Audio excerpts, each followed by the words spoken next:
Welcome to 5/5 machine Telangana. ఆసక్తి రేపుతా ఉన్న BJP chief Nitin Naveen tour. తెలంగాణలో అధికారమే లక్ష్యంగా బీజేపీ గేర్ మారుస్తోంది. తెలంగాణలో బాగా వెయ్యడమే టార్గెట్గా ఇప్పటి నుంచే వ్యూహాలు రచిస్తోంది. బీజేపీ జాతీయ అధ్యక్షుడు నితిన్ నవీన్ ఏకంగా 3 రోజుల తెలంగాణ పర్యటనకు వచ్చారు. తెలంగాణ పర్యటనకు వచ్చిన నితిన్ నవీన్కు శంషాబాద్ ఎయిర్పోర్ట్లో తెలంగాణ బీజేపీ నేతలు ఘన స్వాగతం పలికారు. తెలంగాణలో పార్టీ బలోపేతంపై ప్రత్యేక దృష్టి సారించిన బీజేపీ హైకమాండ్ అందుకు అనుగుణంగా వ్యూహాలకు పదును పెడుతోంది. అయితే ముందుగా గ్రేటర్ మున్సిపల్ ఎన్నికలపై బీజేపీ గురి పెట్టబోతోంది. ఆ తర్వాత తెలంగాణపై ఫోకస్ చేసే దిశగా ముందుకెళ్తోంది. ఈ క్రమంలోనే హైదరాబాద్, సైబరాబాద్, మల్కాజ్గిరి, గ్రేటర్ వరంగల్ కార్పొరేషన్ ఎన్నికలపై బీజేపీ నేతలతో చర్చించి దిశానిర్దేశం చేయబోతున్నారు నితిన్ నవీన్. గ్రేటర్ హైదరాబాద్ బూత్ అధ్యక్షులతోటి సమావేశం కానున్నారు. ప్రజాప్రతినిధులు, ముఖ్య నేతలతోనూ భేటీ అవుతారు. రేపు ఘట్కేసర్లో స్టూడెంట్ కాంక్లేవ్కి హాజరు కానున్నారు నితిన్ నవీన్. ఆ తర్వాత వరంగల్ టూర్లో ఆదివాసీ, గిరిజన ప్రతినిధులతో సమావేశమవుతారు. ఉమ్మడి వరంగల్ జిల్లా బూత్ అధ్యక్షుల సమావేశంలో పాల్గొని బీజేపీని ప్రజల్లోకి ఎలా తీసుకెళ్లాలి అనే అంశంపై దిశానిర్దేశం చేస్తారు. ఎల్లుండి ఘట్కేసర్లోనే తెలంగాణ బీజేపీ కీలక సమావేశం నిర్వహించబోతోంది. రాష్ట్ర కార్యవర్గం, ఆఫీస్ బేరర్స్తో భేటీ కానున్నారు నితిన్ నవీన్. రాజకీయ వ్యూహాలపై వారికి దిశానిర్దేశం చేస్తారు.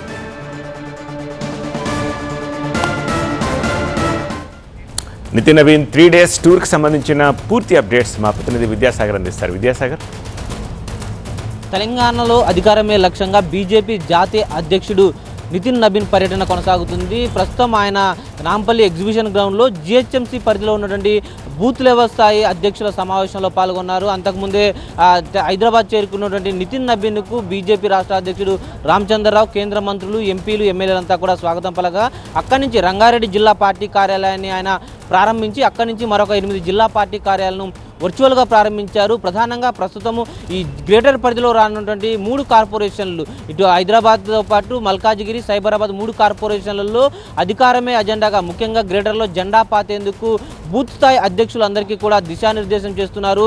ఎంఐఎం పార్టీతో కాంగ్రెస్ కావచ్చు, బీఆర్ఎస్ కావచ్చు హైదరాబాద్ను ఏ విధంగా వంచిస్తున్నాయనేటువంటి అంశాల మీద కేడర్ను ఉత్తేజపరిచి వారందరినీ కూడా రానున్నటువంటి జిహెచ్ఎంసీ ఎన్నికల్లో బీజేపీ జెండా ఎగరవేసే దిశగా ఇటు కేడర్తో పాటు రాష్ట్ర నేతలను కూడా సమాయత్తం చేసే దిశగా కాసేపట్లోనే బీజేపీ జాతీయ అధ్యక్షుడు నితిన్ నవీన్ ప్రసంగం ఉండబోతుంది. ఆ తర్వాత బీజేపీ ఎంపీలు, ఎమ్మెల్యేలు, ఎమ్మెల్సీలు, ముఖ్య నేతలందరితో కూడా బీజేపీ రాష్ట్ర కార్యాలయంలో భేటీ అవుతారు. అందులో కూడా పార్టీలో జరుగుతున్నటువంటి తాజా పరిణామాలతో పాటు రాష్ట్రంలో పార్టీని మరింత బలోపేతం చేసేందుకు నేతలంతా ఐక్యంగా ముందుకు సాగాల్సినటువంటి ఆవశ్యకాన్ని వివరిస్తూనే ప్రస్తుతం సమన్వయ లోపం కావచ్చు, నేతల మధ్య ఉన్నటువంటి భిన్నాభిప్రాయాలను కూడా ప్రస్తావించి కొంత సీరియస్ వార్నింగ్ ఇచ్చేటువంటి అవకాశం అయితే స్పష్టంగా కనిపిస్తుంది. ఎందుకంటే రానున్న రోజుల్లో ఇప్పటికే ప్రత్యామ్నాయం తామే చెప్తున్నటువంటి బీజేపీ రానున్న అసెంబ్లీ ఎన్నికల నాటికి అధికారమే లక్ష్యంగా ఎదగాలంటే డెఫినెట్గా ఇక్కడ బెంగాల్ తర్వాత వైనాడు తెలంగాణ అంటున్నటువంటి బీజేపీకి ఇక్కడ క్యాడర్ నుంచి మొదలు పెడితే రాష్ట్ర నేతల వరకు కూడా పార్టీని అదే స్థాయిలో బలోపేతం చేయాల్సి ఉంది. కాబట్టి ఆ దిశగానే బీజేపీ జాతీయ అధ్యక్షులు ఆ హైకమాండ్ నుంచి తీసుకొచ్చిన ఒక రూట్ మ్యాప్ని ఇక్కడ అందజేసి నేతలందరికీ కూడా కీలక సూచనలు చేయబోతున్నారంటూ కూడా పార్టీ వర్గాలు చెప్తున్నాయి. ముఖ్యంగా 3 రోజుల పర్యటన మొత్తం కూడా బూత్ స్థాయి కార్యకర్త నుంచి మొదలు పెడితే రాష్ట్రంలో ఉన్నటువంటి బీజేపీ చీఫ్ వరకు కూడా ఈ యొక్క క్యాడర్ను బలోపేతం చేసి పార్టీని అధికారంలోకి తీసుకురావాలంటే ఎలాంటి వ్యూహాలు అనుసరించాలన్న దాని మీదే ప్రధానంగా ఫోకస్ ఉండబోతుంది. దాంట్లో భాగంగానే రానున్నటువంటి కమింగ్ సూన్ ఉన్నటువంటి జిహెచ్ఎంసీ ఎన్నికలతో పాటు వరంగల్లో కూడా బూత్ స్థాయి కార్యకర్తల సమావేశం రేపు పెట్టుకున్నారు. అక్కడ కూడా ట్రైబల్ నేతలతో పాటు ఇది బూత్ స్థాయి అధ్యక్షుల సమావేశంలో కూడా నితిన్ నవీన్ పాల్గొంటారు. 3వ రోజు రాష్ట్ర కార్యవర్గ సమావేశం జరగబోతుంది. ఆ రోజు చాలా కీలకంగా రాష్ట్రంలో ఉన్నటువంటి కీలక నేతలందరికీ కూడా ఒక డెడ్ లైన్ లాగా, అంటే రాష్ట్రంలో పార్టీ అధికారంలోకి రావాలంటే ఎలా పనిచేయాలో ఒక దిక్సూచి లాగా ఒక మార్గనిర్దేశం చేసేటువంటి అవకాశం అయితే స్పష్టంగా కనిపిస్తుంది. ఎందుకంటే మొదటి నుంచి కూడా ఆ పార్టీని తాము తెలంగాణలో అధికారంలోకి తీసుకురావాలంటే ఎన్నడూ లేనటువంటి ఒక వ్యూహ రచనతోటి ఇక్కడ దిగబోతున్నాము. ఇప్పటికే బెంగాల్ ఎన్నికల తర్వాత మోడీ వచ్చారు, ఇప్పుడు నితిన్ నవీన్ రెండోసారి వచ్చారు. ఇక రానున్న రోజుల్లో నెలకొక జాతీయ నేత ఇక్కడికి వచ్చి ఇక్కడ తెలంగాణలో క్యాడర్ ఉత్తేజంతో పాటు బీఆర్ఎస్, కాంగ్రెస్ను టార్గెట్ చేసి అధికారంలోకి వచ్చే దిశగా చర్యలు ఉండబోతున్నాయంటూ కూడా ఇంటిస్తున్నారు. ఓవరాల్గా బీజేపీ జాతీయ అధ్యక్షుడు నితిన్ నవీన్ పర్యటన మాత్రం తెలంగాణలో అధికారమే లక్ష్యంగా బీజేపీ హైకమాండ్ ఎలాంటి ఫోకస్ పెట్టిందో చెప్పేందుకు ఒక నిదర్శనం అంటూ కూడా బీజేపీ వర్గాలు చెబుతూ ఉన్నాయి. రైట్ విద్యాసాగర్. ఏపీ రాజధాని అమరావతిలో పొలిటికల్ హీట్ నెక్స్ట్ లెవెల్ కి చేరింది. రాజధాని పరిధిలో నిన్న జరిగిన ఘటనతో ఉండవల్లి పెనుమాక గ్రామాల్లో రాజకీయం ఒక్కసారిగా వేడెక్కింది. అమరావతికి వెళ్లేందుకు ప్రయత్నించిన వైసీపీ నేతలను ఉండవల్లి దగ్గర రైతులు అడ్డుకోవడంతో ఘర్షణ చెలరేగి ఉద్రిక్తతలకు దారితీసింది. ఈ ఘటన రాజకీయంగా ప్రకంపనలు రేపింది. ఉండవల్లిలో జరిగిన ఘర్షణలతో ఇరు వర్గాలపై 3 కేసులు నమోదయ్యాయి. దాడిపై వైసీపీ నేతలు ఇచ్చిన కంప్లైంట్తో తాడేపల్లి పోలీసులు కేసులు నమోదు చేశారు. అదే టైంలో విధులకు ఆటంకం కలిగించారంటూ తాడేపల్లి సీఐ ఫిర్యాదు చేయడంతో వైసీపీ నేతలపైన కేసులు నమోదు కావడం మరింత హీట్ పెంచుతోంది. కేసులు నమోదైన వారిలో వైసీపీ నేతలు అంబటి రాంబాబు, పేర్ని నాని, అప్పిరెడ్డి, అరుణ్ కుమార్, దేవినేని అవినాష్, వేమారెడ్డి, వజ్రబాబు ఉన్నారు. ఇదిలా ఉంటే ఉండవల్లిలో వైసీపీ నేతలను అడ్డుకోవడంపై రాజధాని పరిధిలోని పెనుమాక రైతులు ఆగ్రహం వ్యక్తం చేస్తున్నారు. తమకు మద్దతిస్తున్న వారిని అడ్డుకోవడం సరికాదన్నారు. 2014 నుంచి ల్యాండ్ పూలింగ్ కు వ్యతిరేకంగా పోరాటం చేస్తున్న తాము తమ సమస్యల పరిష్కారానికి కృషి చేయాలని మాజీ సీఎం జగన్ కు విజ్ఞప్తి చేయడంతోనే రైతు పరిరక్షణ కమిటీ వేశారని గుర్తు చేశారు రైతులు. ఈ క్రమంలో తాము పిలిస్తేనే వైసీపీ నేతలు వచ్చారంటున్నారు పెనుమాక రైతులు. భూములివ్వని ఉండవల్లి పెనుమాక రైతులను ఇబ్బంది పడుతున్నారని ఆరోపిస్తున్నారు వాళ్ళంతా. మరోవైపు వైసీపీ నేతలు కొత్త అవతారం ఎత్తారని అమరావతి జేఏసీ ఆరోపిస్తుంది. రైతు పరిరక్షణ పేరుతో నాటకాలాడితే సహించబోమని రాజధాని రైతులు హెచ్చరిస్తున్నారు.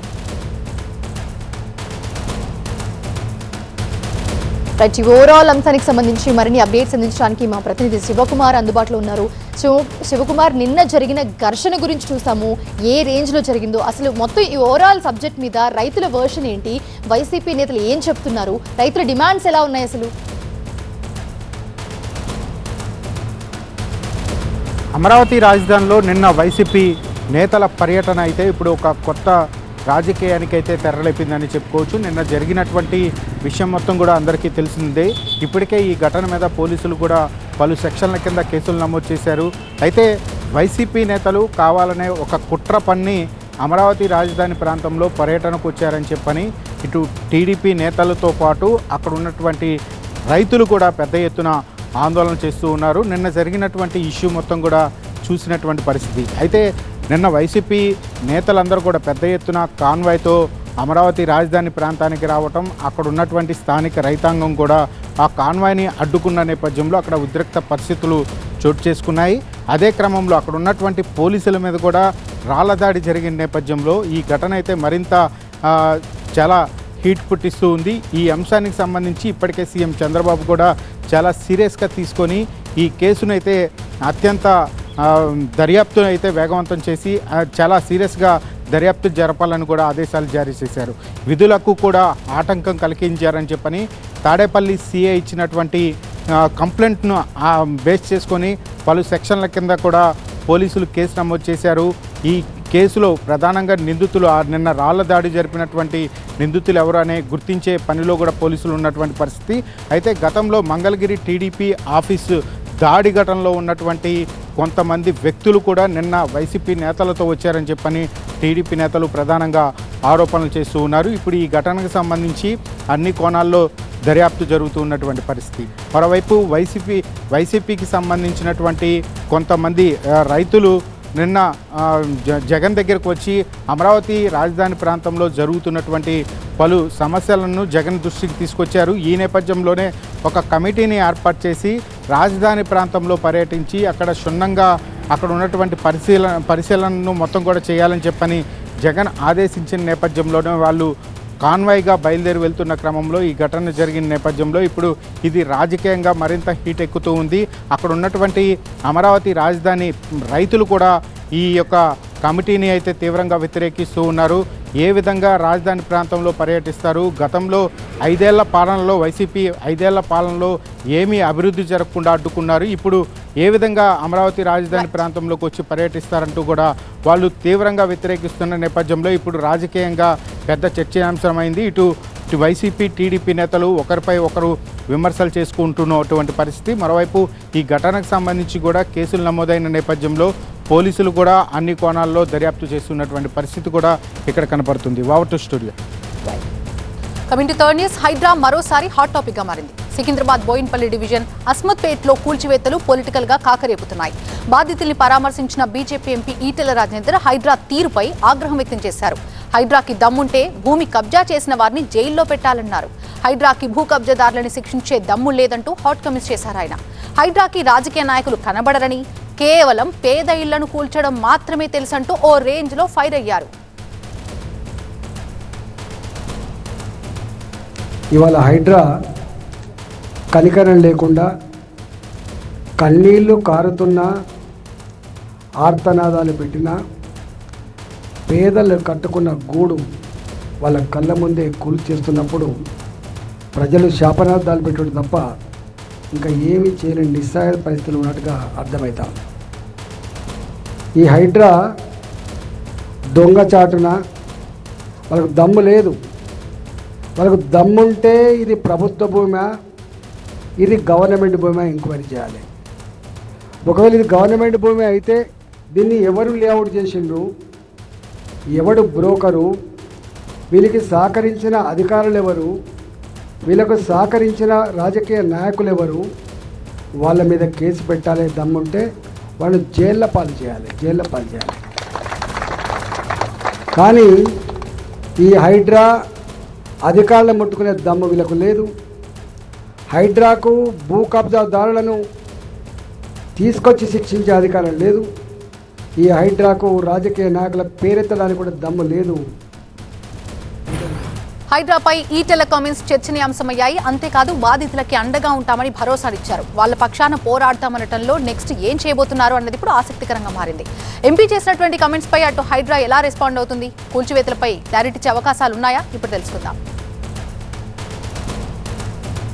పూర్తి అప్డేట్స్ అందించడానికి మా సీనియర్ కరెస్పాండెంట్ రంజిత్ లైవ్ లో సిద్ధంగా ఉన్నారు. రంజిత్, ఎంపీ స్థాయిలో ఉన్న ఒక వ్యక్తి, పెద్దలు, నాయకులు, వీళ్ళకి కనబడనిటువంటి హైడ్రా పేదలను మాత్రమే టార్గెట్ చేస్తుందంటూ చేసిన కమెంట్స్ ఏ విధంగా చర్చనీయాంశమయ్యాయి అండ్ దీనిపై హైడ్రా రియాక్ట్ అయ్యే ఛాన్సెస్ ఎంత మేర కనిపిస్తున్నాయి? ఇక్కడ హస్మత్పేట్ సర్వే నెంబర్ 1లో చూసుకుంటే పూర్తిగా 50-60 గజాలకు సంబంధించిన స్థలం. ఇక్కడ అంతా కూడా పేదవారు తీసుకున్నటువంటి స్థలంగా వారంతా చెప్తున్నారు. అయితే ఇక్కడ దీనికి సంబంధించి పూర్తి స్థాయిలో లేఅవుట్ కూడా వేశారు. సో లేఅవుట్ వేసిన తర్వాత ఇక్కడ అనుమతులు ఎవరు ఇచ్చారు, సంబంధిత అధికారులపై చర్యలు తీసుకోవాల్సింది పోయి ఇక్కడ పేదలు ఎవరైతే ప్రీకాస్ట్ వాల్ వేసుకుని పొజిషన్లో ఉంటున్నారో అలాంటి ధ్వంసం చేయడం పట్ల కూడా ఇటు బాధితులకు సపోర్ట్గా ఈరోజు మల్కాజ్గిరి ఎంపీ వచ్చి బాధితులకు అండగా నిలిచారు. సో ఇప్పుడు మనం చూస్తే దాదాపు హైడ్రాకి సంబంధించి మొత్తం 10 ఎకరాలు ఇక్కడ ఉన్నటువంటి సర్వే నెంబర్ 1లో దాదాపు ఈ 10 ఎకరాలకు సంబంధించిన స్థలంలో ఫెన్సింగ్ వేశారు. దీంతో పాటు ఇక్కడ పూర్తిగా లేఅవుట్ కూడా వేశారు. సో ఆ లేఅవుట్ వేసేటువంటి క్రమంలో సంబంధిత అధికారులు ఇక్కడ ఎవరు అనుమతులు ఇచ్చారన్నటువంటి దానిపైన కూడా ఎంపీ ఈటెల రాజేందర్ ప్రశ్నించారు. ప్రస్తుతం ఇక్కడ బాధితులు మనతో ఉన్నారు, వారితో మాట్లాడదాం. అంటే చెప్పండి, మీకు సంబంధించినటువంటి ఇక్కడ ఎంతమంది స్థలం ఉంది, పొజిషన్లో ఉండగా డిస్టర్బ్ చేశారా, ఖాళీ ల్యాండ్లో ఫెన్సింగ్ వేశారు? ఇక్కడ సుమారుగా 150 నుండి 200 వరకు బాధితులు ఉన్నారు సార్. అంటే అందరూ కూడా 50, 100 గజాలు, 70 గజాలు, వీళ్ళు మాత్రం అందరు పేదలు. ఎందుకంటే హస్మత్పేట మార్కెట్లో పనిచేసేటోళ్ళు, కూలీనాలు చేసుకునేటోళ్ళు, వీళ్ళు మాత్రమే ఇక్కడ ఉన్నారు. ఎవరు బలిసేటోళ్ళు ఎవరు లేదు. మీరు అందరు కూడా చూసుకోవచ్చు. కానీ ఇది ప్రభుత్వ భూమిగా సార్, దయచేసి మా మాట వినండి. మా మాట అధికారులు ఎవరు వింటలేరు. ఈవెన్ హైడ్రా అధికారులు వింటలేరు, బాలనగర్ మండల రెవెన్యూ అధికారులు వింటలేరు, even Medchal collector office revenue యంత్రాంగం కూడా వింటలేరు. మా బాధ వినకపోతే మేము ఎవరిని చెప్పుకోవాలి, లాస్ట్ ఊరేసుకొని చచ్చిపోయే పరిస్థితి. కానీ హైడ్రా చెప్తుంది ఇదంతా కూడా ప్రభుత్వానికి సంబంధించిన భూమి, ప్రభుత్వ భూమిని కొంతమంది వ్యక్తులు తీసుకొని ఇలా అక్రమంగా లేఅవుట్ వేశారనేది కూడా చెప్తున్నారు. ఇది పూర్తిగా ప్రభుత్వ భూమి అని చెప్తున్నారు. మీరు ఎవరి దగ్గర నుంచి ఈ స్థలాన్ని కొన్నారు? సార్ హైడ్రా చెప్పినట్టు ఇది ప్రభుత్వ భూమి కాదు. హైడ్రాకి సంబంధించిన నా దగ్గర డాక్యుమెంట్ ఉంది సార్. 9 నెలల క్రితం, అంటే ఈ రోజు వరకు 9 నెలలు అవుతుంది. వాళ్ళకి లెటర్ ఇచ్చి వాళ్ళకి మా డాక్యుమెంట్లు అన్నీ చూపించినాం సార్. మేము ఎవరి దగ్గర నుండి కొన్నాము, ఏంది ఏం సంగతి, మాకు వాటరు, కరెంటు, రిజిస్ట్రేషన్ అన్నీ ఉన్నాయి సార్. అన్నీ చూసి మాకు అక్కడ రెవెన్యూ ఎంఆర్ఓ గారు ఒక లేడీ మేడం హైడ్రా నరేష్ అనేట ఆయన మాతో సుమారుగా 3 గంటల పాటు చర్చలు జరిపిండ్రు. 3 గంటల పాటు చర్చలు జరిపి మా పేపర్లు అన్నీ చూసిర్రు. రైట్, చూసినాక బాబు ఇది ప్రైవేట్ భూమి అయితే ఏం కాదు, పట్టా భూమి ప్రైవేట్ భూమి అయితే ఏం కాదు, ప్రభుత్వ భూమి అయితే మాత్రం మేము యాక్షన్ తీసుకుంటాం సార్. అంటే అప్పటి నుండి ఇప్పటివరకు 9 నెలలు అవుతుంది. ఇప్పటివరకు ఎవరు రాలే మా దగ్గరికి, ఏ ఒక పుల్ల కూడా తీయాలి హైడ్రాకి సంబంధించి. కానీ బాలనగర్ మండలం రెవెన్యూ అధికారులు మాత్రం ఈ మా మీద కుట్రబన్ని, అంటే సేపటి ఒక డజన్ మంది ఎంఆర్ఓలు చేంజ్ అయ్యారు కానీ ఇప్పటివరకు ఇలాంటి ఎంఆర్ఓలు రాలేదు. మరి ఆయనకు మా మీద ఏం కష కూడా తెలియదు. ఈవెన్ కలెక్టర్ ఆఫీస్ నుండి కూడా వాళ్ళకి మా మీద అప్పటి వరకు కూడా మేము ప్రతి ఒక్కరికి చూపిస్తున్నాం. ఇదే సర్వే నెంబర్లో కొన్ని నిర్మాణాలు కూడా జరిగాయి. ఆ నిర్మాణాలకు సంబంధించి ఇంకా ఏమైనా చెప్పారా సార్? ఇక్కడ నిర్మాణాలు అన్నీ కూడా 50-70 గజాలు, ఈ 50-70 గజాలు ఎక్కడ కూడా పర్మిషన్లు ఉన్నాయి సార్. హైడ్రా ఏ రోజు కూడా మమ్మల్ని ఏ డిస్టర్బెన్స్ చేయలేదు సార్. 9 నెలల తర్వాత ఈ రోజు నిన్న సడన్గా ఎంటర్ అయ్యింది, 6 గంటలకు ఎంటర్ అయింది. మమ్మల్ని కనీసం మా చెప్పుకుందామంటే ఇవి నోటరీ ఉన్న స్థలాలా లేదంటే ఇవన్నీ రిజిస్ట్రేషన్ స్థలాలు సార్. ప్రతి ఒక్కటి కూడా రిజిస్ట్రేషన్ స్థలం ఉంది, వాటర్ కనెక్షన్ ఉంది, కరెంట్ ఉంది, వాటర్ ఉంది, ఈవెన్ మున్సిపల్ ట్యాక్స్ ఉంది, పర్మిషన్స్ కూడా ఉన్నాయి. మీరు ఇక్కడ చూస్తే అది కూడా 50 గజాలే. ఈ ఎక్కడ కూడా ప్రభుత్వ భూమిగా సార్, దయచేసి మా మాట విని మా మురాలాకించండి అంతే తప్ప మేము ఇక్కడ ఉన్నటువంటి బాధితులు దాదాపు 150 మందికి పైగా ఉన్నారు. అయితే ఈ 10 ఎకరాలకు సంబంధించి ప్రతి ఒక్కటి కూడా 50 నుండి 60-70 గజాలు విలువ చేసేటువంటి స్థలం. ఇలాంటి స్థలంలో తమకు దీనికి సంబంధించి తాము కొనుగోలు చేశాం, దానికి సంబంధించి మొత్తం డాక్యుమెంట్లను కూడా బాధితులు చూపెడుతున్న పరిస్థితి ఉంది. దీనిపైన తమ కోర్టుకి ఫర్దర్గా వెళ్ళి న్యాయ పోరాటం చేస్తామనేది మాత్రం ఇక్కడ బాధితులు చెప్తున్న పరిస్థితి కనిపిస్తుంది. సన్నితో రంజిత్, TV9 హైదరాబాద్. ఇక సాయి కృష్ణ కేసులో అజ్ఞాతంలోకి వెళ్లిన హెడ్ కానిస్టేబుల్ అశోక్, నాని జాడ దొరకలేదు. సాయి కృష్ణ మృతి, శవం మాయం వ్యవహారంలో పాత్ర ఉందని తేల్చిన నేపథ్యంలో వీరి కోసం వేట కొనసాగుతోంది. వీరిని అదుపులోకి తీసుకుని తమ ముందు హాజరుపరచాలని సౌత్ ఏసీపీకి సిట్ అధికారులు మెమో ఇచ్చారు. ఈ కేసులో వీరిని సిట్ నిందితులుగా చేర్చింది. ఇప్పటికే వారిద్దరిని సిపి సస్పెండ్ చేశారు. వాళ్లు దొరికితే కేసు చిక్కుముడి వీడే అవకాశం ఉంది. కృష్ణలంక స్టేషన్లో సిఐ నాగరాజుకు సన్నిహితులుగా ముద్రపడిన 10 మందిపై సిట్ గురిపెట్టింది. వీరిలో ఇప్పటికే నాగరాజు స్నేహితుడు సురేష్ ని ప్రశ్నించి స్టేట్మెంట్ రికార్డ్ చేశారు. టాస్క్ ఫోర్స్ కానిస్టేబుల్ మురళీకృష్ణను రెండోసారి సిట్ పిలిచి విచారించింది. మార్కాపురం నుంచి సాయి కృష్ణను తీసుకొచ్చిన కృష్ణలంక కానిస్టేబుల్ బాబురావును విచారించారు. ఇప్పటికే 2 సార్లు ప్రశ్నించారు. ఈ కేసులో హెడ్ కానిస్టేబుల్ అశోక్, నానితో పాటు ప్రైవేట్ వ్యక్తి అయిన సురేష్ ను సిట్ అధికారులు నిందితులుగా చేర్చారు. మరింత సమాచారం మా ప్రతినిధి వసంత్ అడిగి తెలుసుకుందాం. వసంత్, నాగరాజు ఫ్రెండ్ అయిన సురేష్ స్టేట్మెంట్ ని రికార్డ్ చేశారు. మరోవైపు మరో 2 కానిస్టేబుల్ అని కూడా విచారించారు. సో వీళ్ళు పోలీసులకు ఎలాంటి సమాచారం అందించారు? ఈ కేసు కాదు ఎలా ఉపయోగపడుతుంది?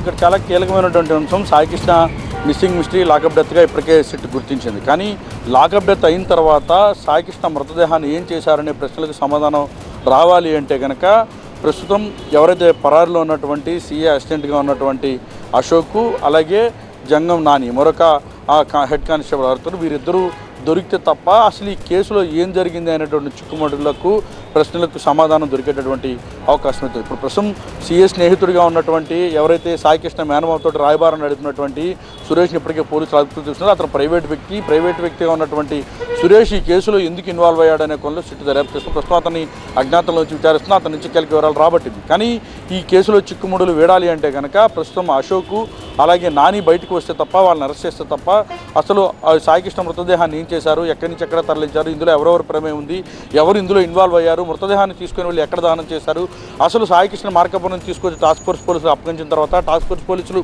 కృష్ణలంక పోలీస్ స్టేషన్ తీసుకొచ్చిన తర్వాత లాకప్ డెత్ జరిగిన తర్వాత ఏం జరిగిందో తెలియాలి అంటే ప్రస్తుతం వీరిద్దరూ బయటకు వస్తే తప్ప తెలియని పరిస్థితి. మరోవైపు ఇప్పటికే సిఐ నాగరాజు ఈ వ్యవహారంలో తనకేమీ తెలీదు, మౌనం దాల్చారు. సిట్ విచారణలో కూడా ఆయన ఎక్కడ కూడా సిట్ అన్నటువంటి ఐజీ రవిప్రకాష్ అన్నటువంటి ఏ ప్రశ్న కూడా సమాధానం చెప్పలేదు. ప్రస్తుతం సిట్ మాత్రం లోకల్గా ఉన్నటువంటి ఎవరైతే పోలీసులు ఉన్నారో వారిని కూడా పిలిచి విచారించింది. ఇటు సౌత్ ఏసీపీగా ఉన్నటువంటి ఏసీపీని విచారించారు, టాస్క్ ఫోర్స్ ఏడీసీపీని విచారించారు, కృష్ణలంక పోలీసులను విచారించారు. ప్రస్తుతం ఈ స్టేషన్ పరిధిలో 100 మందికి పైగా సిబ్బంది పనిచేస్తుంటే సాయి కృష్ణని ఇక్కడికి తీసుకొచ్చిన తర్వాత ఏం జరిగిందనే కోణంలో దాదాపు అందరి స్టేట్మెంట్స్ కూడా రికార్డ్ చేశారు. కానీ ఎవరు కూడా తమకు తెలియదు, కేవలం అశోక్, నాని, సిఏ నాగరాజు తప్ప తామెవరి ప్రమేయం లేదంటూ కూడా చెప్పుకొచ్చారు. సో రేపటి వరకు డెడ్లైన్ విధించింది ఏపీ హైకోర్టు. సో ఖచ్చితంగా ఈ వ్యవహారంలో ఎవరైతే హెబియస్ కార్పస్ పిటిషన్ దాఖలు చేశారో సాయి కృష్ణ తల్లి విజయలక్ష్మి, ఆ పిటిషన్ మీద విచారణ జరుపుతుంది. కానీ ఇక్కడ సిట్ ఇప్పటికే చాలా కీలకంగా సాయి కృష్ణ లాకప్ డెత్ అయ్యాడని రిమాండ్ రిపోర్ట్లో పేర్కొన్నటువంటి నేపథ్యంలో హెబియస్ కార్పస్ పైన రేపు విచారణ జరుగుతున్న నేపథ్యంలో సో ఈ అన్ని ప్రశ్నలకు సమాధానం దొరకాలి అంటే కనుక వాళ్ళిద్దరే కీలకం కాబట్టి రేపు ఏం జరగబోతుంది అనేది మాత్రం వేచి చూడాల్సి ఉంది. ఇప్పటికే సాయి కృష్ణ మృతదేహానికి సంబంధించినటువంటి ఆనవాళ్లు వివరాలు ఏమీ సిట్ గుర్తించలేకపోయింది. ఇదే వ్యవహారాన్ని కోర్టుకు నివేదించింది. ఇదే కేసులో సిఐ నాగరాజు అరెస్ట్ అయ్యారు కాబట్టి రేపటి విచారణలో సిట్ ఏం చెప్పబోతుంది, హైకోర్టుకి ఏం నివేదించబోతుంది అనేది మాత్రం ఆసక్తికరంగా మారింది. ఎస్ వసంత్, ఇక ఒక్క పిలుపుతో బంగారం కొనుగోళ్లను తగ్గించినందుకు జనాలకు థ్యాంక్స్ చెప్పారు ప్రధాని మోదీ. పశ్చిమాసియా ఉద్రిక్తతలను దృష్టిలో ఉంచుకుని దేశంలో బంగారం కొనుగోళ్లు తగ్గడం సంతోషంగా ఉందన్నారు. మన్ కీ బాత్ 135వ ఎపిసోడ్లో భాగంగా ప్రధాని పలు అంశాల గురించి ప్రస్తావించారు. ప్రజల భాగస్వామ్యంతోనే దేశం శక్తివంతమవుతుంది అన్నారు. బంగారం కొనుగోళ్లు తగ్గించాలని సికింద్రాబాద్లో మే 10న తానిచ్చిన పిలుపుకు ప్రజలు స్పందించి ఆచరణలో చూపించిన విధానం అద్భుతమన్నారు. చాలా మంది తమ ఇళ్లలో పెళ్లిళ్ల సందర్భంగా బంగారం కొనుగోలు చేయొద్దని నిర్ణయించుకున్నట్టు తెలిపారు. అవసరమైతే పాత బంగారాన్ని రీసైకిల్ చేస్తున్నారని అన్నారు. ప్రపంచ సంక్షోభాన్ని కలిసికట్టుగా ఎదుర్కొంటున్నామన్నారు ప్రధాని మోదీ. जहां तक संभव हो कुछ समय के लिए गोल्ड सोना खरीदने से बचें। लोगों से कहा था कि विदेश में छुट्टियां मनाने से बचें। मैंने लोगों से कार पूलिंग को भी बढ़ावा देने की अपील की थी। मैंने किसानों से केमिकल मुक्त खेती के लिए, खेत बचाने के लिए और प्राकृतिक खाद का ज़्यादा से ज़्यादा इस्तेमाल का आग्रह किया था। साथियों, मैं देश के हर नागरिक का आभारी हूं कि मेरी अपील का उन्होंने न सिर्फ समर्थन किया बल्कि हर तरफ से उसमें अपना सहयोग कर रहे हैं। मुझे कई परिवारों ने संदेश भेजकर अपने अनुभव साझा किए हैं। कितने ही परिवारों ने तय किया है कि घर के विवाह में इस बार सोना नहीं खरीदेंगे। जरूरत पड़ी तो पुराने सोने को रिसाइकल करके नए गहने बना लेंगे। ప్రతినిధి గోపి సిద్ధంగా ఉన్నారు లైవ్ లో. గోపి, ప్రధాని మోదీ బంగారం కొనుగోళ్లు తగ్గించండి అని పిలుపునివ్వడానికి ముందు ఆ తరువాత బంగారం కొనుగోళ్లలో ఎంత మేర డిఫరెన్స్ కనిపించింది? భారతదేశం తన అవసరాల్లో 90% బంగారం విదేశాల నుంచే దిగుమతి చేసుకుంటుంది. పశ్చిమాసియా యుద్ధ పరిస్థితుల నేపథ్యంలో గడిచిన 4 నెలలుగా ఇంకా యుద్ధం కొనసాగుతుంది. ఈ నేపథ్యంలో ప్రధాని మోడీ మే నెలలో ఒక పిలుపిచ్చారు. ముఖ్యంగా విదేశీ మారక నిల్వలను ఆదా చేసుకునేందుకు బంగారం కొనుగోళ్లను ఒక ఏడాది పాటు విరమించుకోండి అంటూ ఆయన ఇచ్చిన పిలుపు మేరకు ప్రజలు దానికి అనుగుణంగా స్పందించారంటూ ఈరోజు 135వ మన్ కీ బాత్లో ఆయన దేశ ప్రజానీకానికి కృతజ్ఞతలు చెప్పారు. అది ఇటు బంగారం కొనుగోళ్లే కానీ లేక ఇంధన ఆదా, కార్ పూలింగ్, పబ్లిక్ ట్రాన్స్పోర్ట్ వినియోగించడం, ఇటువంటి అంశాలకు సంబంధించి ముఖ్యంగా ఎరువుల వినియోగాన్ని తగ్గించడం, ఈ విధంగా ప్రభుత్వం జనభాగీదారీతో ముఖ్యంగా ప్రజల భాగస్వామ్యంతో ప్రజలందరూ కలిసికట్టుగా ఈ సంక్షోభ సమయాన్ని ఎదుర్కొనే పరిస్థితులు ముఖ్యంగా ఎదుర్కొంటున్నందుకు ఆయన ప్రజలందరికీ కూడా కృతజ్ఞతలు తెలిపారు. ప్రధానంగా ఒక ఏడాదికి 700 నుంచి 800 టన్నుల ముఖ్యంగా బంగారాన్ని భారత్ దిగుమతి చేసుకుంటుంది. అయితే ప్రధాని మోడీ మే నెలలో ఇచ్చిన పిలుపు తర్వాత ప్రధానంగా మే అలాగే జూన్ నెలలో చూసినట్లయితే కనుక 70% బంగారం దిగుమతులు అనేవి తగ్గడం జరిగింది. ముఖ్యంగా బంగారం దిగుమతుల పైన 6% ఉన్న ఎక్సైజ్ డ్యూటీని ఇటు 15% పెంచడం జరిగింది. ఇది కూడా ఒక కారణం. అలాగే ప్రధాని ఇచ్చిన పిలుపు మేరకు ముఖ్యంగా చాలామంది తమ వద్ద ఉన్న పాత బంగారాన్నే కరిగించి ముఖ్యంగా కొత్త మోడల్స్ ఏవైతే ఆభరణాలు వస్తున్నాయో వాటిని తయారు చేసుకుంటున్నామన్న విషయాన్ని కూడా నాకు స్వయంగా కొంతమంది తమ అభిప్రాయాల్ని మన్ కీ బాత్ సందర్భంగా నాకు తెలియపరిచారని చెప్పి ప్రధాని నరేంద్ర మోదీ ఈరోజు మన్ కీ బాత్లో స్పష్టం చేయడం జరిగింది. సో ప్రధాని ఒక్క పిలుపుతో ముఖ్యంగా కొంత స్వర్ణకారులపైన చిన్న బంగారం ఆభరణాలు తయారు చేసే వ్యాపారస్తులపైన ప్రభావం ఉన్నప్పటికీ నెక్స్ట్ ముఖ్యంగా పెళ్లిళ్ళ సీజన్ వచ్చేటప్పటికి మళ్ళీ బంగారం కొనుగోళ్లు పెరుగుతాయన్న అంచనాలు కూడా ఉన్నాయి. కానీ ఓవరాల్గా చూసినట్లయితే కనుక విదేశాల నుంచి బంగారం దిగుమతి కాస్త తగ్గింది. సుమారు 70% డిఫరెన్స్ అనేది కనిపిస్తోంది. అలాగే రానున్న రోజుల్లో ముఖ్యంగా ఈ సంక్షోభం తెరపడేంత వరకు కూడా ఇంధన ఆదా అలాగే ఈ బంగారం కొనుగోళ్లను తగ్గించడం, విదేశీ మారక నిల్వల్ని ముఖ్యంగా పెంపొందించే దిశగా ముఖ్యంగా ఫారిన్ టూర్లను తగ్గించుకోవాలని చెప్పి చేసిన సూచన మేరకు కూడా చాలామంది ప్రజలు ఫారిన్ టూర్లకు కానీ, ఎందుకంటే ధరలు నిత్యావసర వస్తువుల ధరలు కూడా పెరుగుతున్నాయి యుద్ధ సంక్షోభం నేపథ్యంలో. సో అంతగా ప్రజలు ఉన్న పరిస్థితులను, ప్రస్తుతం ఉన్న పరిస్థితులన్నీ అర్థం చేసుకుంటూ ప్రధాని పిలుపు మేరకు చాలా వరకు బంగారం కొనుగోలు కానీ, విదేశీ పర్యటనలు కానీ, ఇటు కార్ ఇంధన ఆదా విషయంలో కార్ పూలింగ్, పబ్లిక్ ట్రాన్స్పోర్టేషన్ని వాడడం, అలాగే రైతులు కూడా ఇటు ఎరువుల వినియోగాన్ని తగ్గించే దిశగా ప్రస్తుతం ఆలోచన చేస్తున్న పరిస్థితి అయితే ఉంది. Right, thank you Gopi. ఇది వాళ్ళ 5 at 5 అప్డేట్స్. ఒక చూస్తూనే ఉండండి TV9.